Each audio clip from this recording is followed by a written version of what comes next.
So that's what happened few days ago.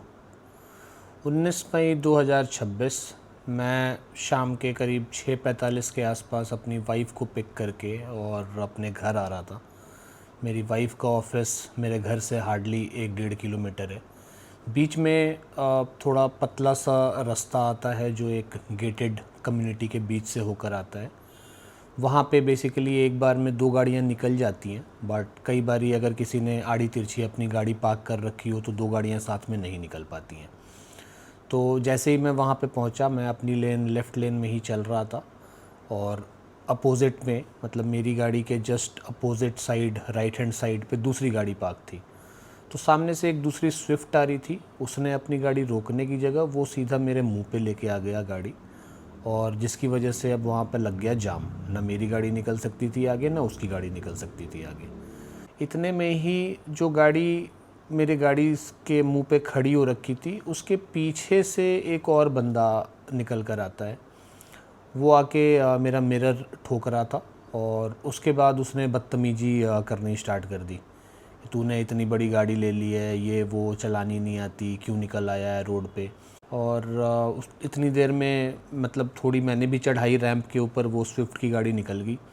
अब उसको मैंने यही चीज़ बोली कि भाई मैं उससे बात कर ही रहा हूँ, गाड़ियाँ हमारी निकल ही रही हैं, आप क्यों बीच में गाली गलौज कर रहे हो। और वो बंदा भाई मेरे को धौंस दिखाने लग गया, मैं यहाँ का लोकल हूँ, गुर्जर हूँ, ये वो। मैंने बोला भाई गुर्जर हो तो क्या। अब इस बात पे बंदा हो गया इंस्टिगेट। वो अपनी गाड़ी से उतरा और मेरी गाड़ी का जो विंडो है, उस विंडो से आप समझो वो started throwing punches from the window. मैंने भी जितना हो सकता था वहाँ से डिफेंड करने की कोशिश की। करीब 1-2 मिनट ये चला, उसके बाद it came to a stalemate. और उस समय फिर मैंने की एक बहुत बड़ी गलती। ठीक है, मैं अपनी गाड़ी का गेट खोलकर निकला बाहर, और जैसे ही गाड़ी का गेट खोलकर मैं बाहर निकला हूँ, सटाक करके मेरे ऊपर बजा है बेल्ट। मतलब बेसिकली जितनी देर में मैंने अपनी गाड़ी का गेट खोला और बाहर उतरा, उतनी देर में उस बंदे ने अपने बेल्ट निकाल रखे थे।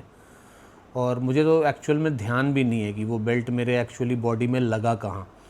बट बेसिकली जो सिचुएशन था, इट वाज अ फाइट और फ्लाइट सिचुएशन। अब नॉर्मली ऐसे सिचुएशन में अगर 2-3 बंदे होते, और ये हरियाणा गुड़गांव ऐसी जगह पे डेफिनेटली आप लोगों से मतलब उलझना नहीं चाहोगे।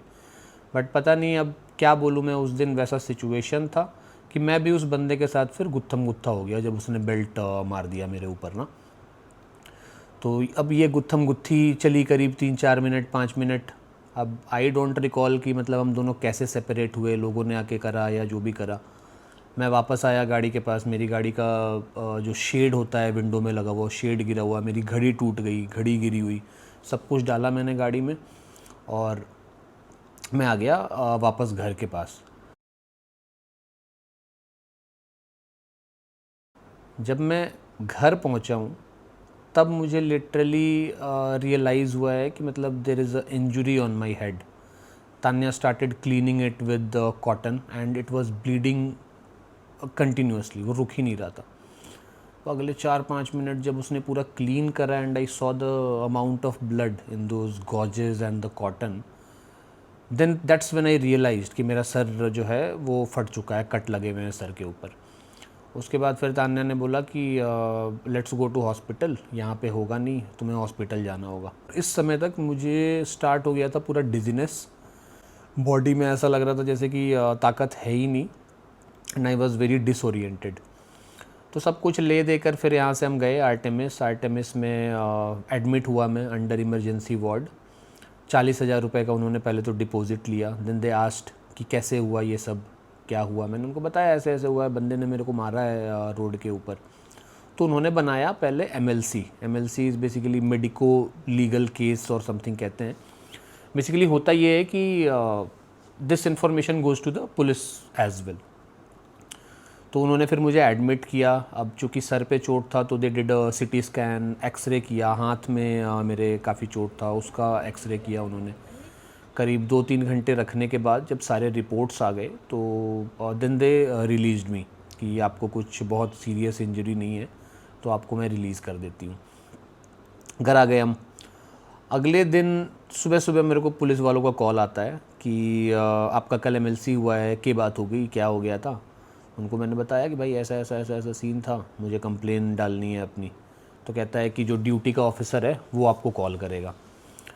अब दिन में फिर मैं गया आई डॉक्टर के पास, क्योंकि अभी तो मेरे आई में आपको पता नहीं लग रहा होगा, but there was a lot of blood haemorrhage in my eye because of the assault that day. पूरी आंख लाल हो रखी थी। तो सेफर साइड फिर मैं गया आई स्पेशलिस्ट के पास, उनको भी दिखाया मैंने। They also did few checks and all, और उन्होंने बोला कि नहीं नहीं ठीक है, कोई इशू नहीं है, आपके जो सर पे इंजरी हुई है उसी की थोड़ी ब्लीडिंग आपके आँखों में भी आ रखी है। तो अब ये सब कर कुरा के फिर हम आए घर। फिर वहाँ से मैं गया पुलिस स्टेशन। मैंने बोला कि I will formally file a complaint as well. अब भाई गुड़गांव के पुलिस स्टेशन का आपको हाल बताता हूँ। वहाँ पे भरी दोपहर में मैं और मेरी वाइफ दोनों जा रखे हैं, and nobody is responding properly. यहाँ चला जा, वहाँ चला जा, इसको कॉल कर ले, उसको कॉल कर ले। और एफआईआर लिखने को उन्होंने मना कर दिया। उन्होंने बेसिकली एक पेपर पे मेरा कंप्लेंट लिया कि तू एक पेपर पे कंप्लेंट दे दे, बाकी हम देख लेंगे। बोला ठीक है भाई। पेपर पे कंप्लेंट दिया मैंने, और शाम को फिर मैंने ईमेल भी किया यहाँ के एसीपी को, डीसीपी को, कि this is what has happened, I want to lodge a formal complaint. And मैंने ये भी नोटिस किया था कि जिस जगह पे ये असॉल्ट हुआ था वहाँ पे सीसीटीवी कैमराज लगे हुए थे। तो मैंने ये भी बोला कि भाई ये सीसीटीवी कैमराज लगे हुए हैं और आप इसमें से चेक करो फुटेज, आपको दिखेगा किस बंदे ने असॉल्ट करा है और नहीं। अगले दिन फिर उसके पुलिस वाले आते हैं, मुझे लेकर गए उस जगह पे जहाँ पे असॉल्ट हुआ था। सीसीटीवी कैमरास देखा उन्होंने, कहते हैं कि शाम को आएंगे, हम शाम को चेक करेंगे। And that's that, nothing happened after that.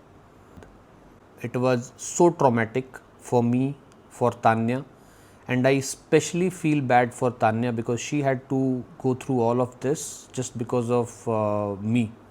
I could have de-escalated the situation, but I did a mistake getting out of the car and she had to suffer because of this. पिछले 6-7 दिनों में, 8 दिनों में it has been so traumatic.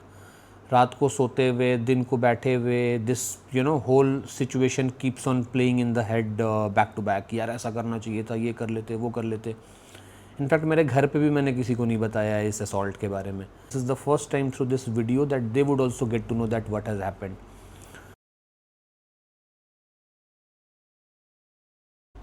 अब मैं अगर आपको बताऊं लर्निंग्स, तो मैं आपको सबसे पहली लर्निंग ये देता हूं कि भाई गुड़गांव तो छोड़ो, गुड़गांव हो या कोई भी और सिटी हो, भाई लोगों के पास कुछ काम नहीं है। वो बस बैठे हुए हैं लड़ने के लिए, आपको परेशान करने के लिए। That is the only intention they have. ज़मीन बेच बेच कर लोग हो गए हैं अमीर, और काम कुछ है नहीं उनके पास अपार्ट फ्रॉम लड़ाई करना।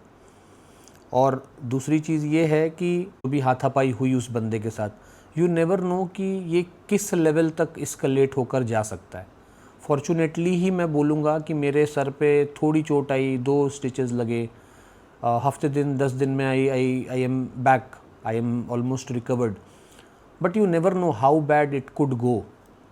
मतलब हो सकता था उस बंदे के पास चाकू हो, वो स्टैब ही कर देता, गन वन होती भाई गोली चला देता। और मान लो ऐसा कुछ नहीं हुआ, धक्का मुक्की में वही गिर गया या आप ही गिर गए, किसी के सर फट गया, कोई दोबारा उठा ही नहीं। It could have led to a lot of trouble for me, police cases, court कचहरी, फलाना ढिमकाना, जो कि आप डेफिनेटली नहीं करना चाहोगे अनलेस एंड अनटिल आपको यही करना है। मतलब of course any normal person who is here living in Gurgaon or any tier 1 city, he is there for earning, right, not for doing these things. तो एक तो वो लर्निंग है। दूसरी लर्निंग अगर मैं आपको बताऊं तो वो ये है कि कभी भी आप ऐसा सिचुएशन फेस करते हो, ऑलवेज ट्राई टू डीस्कलेट। बहुत सारे लोग ये भी बोलेंगे भाई क्या फट्टू आदमी है, तेरे को मारना चाहिए था, ये वो। भाई वो सब बात अपनी जगह पर है।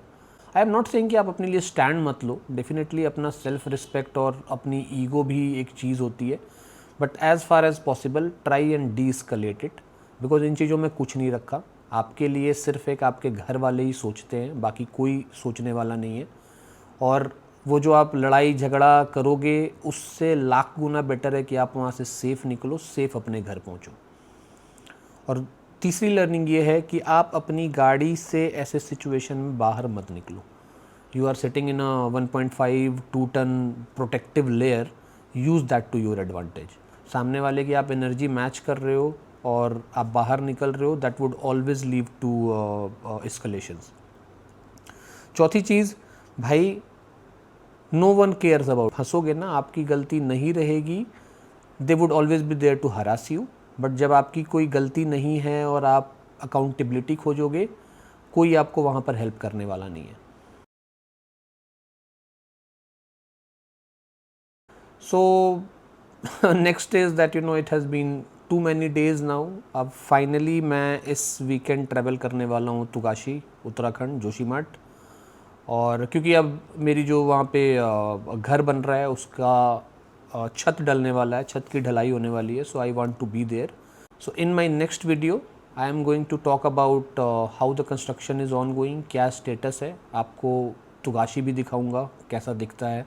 अभी यहाँ पर 45-47 डिग्रीज टेम्परेचर है, वहाँ पे it's very decent 20 degrees max, और रात को तो अक्सर ठंड हो जाती है।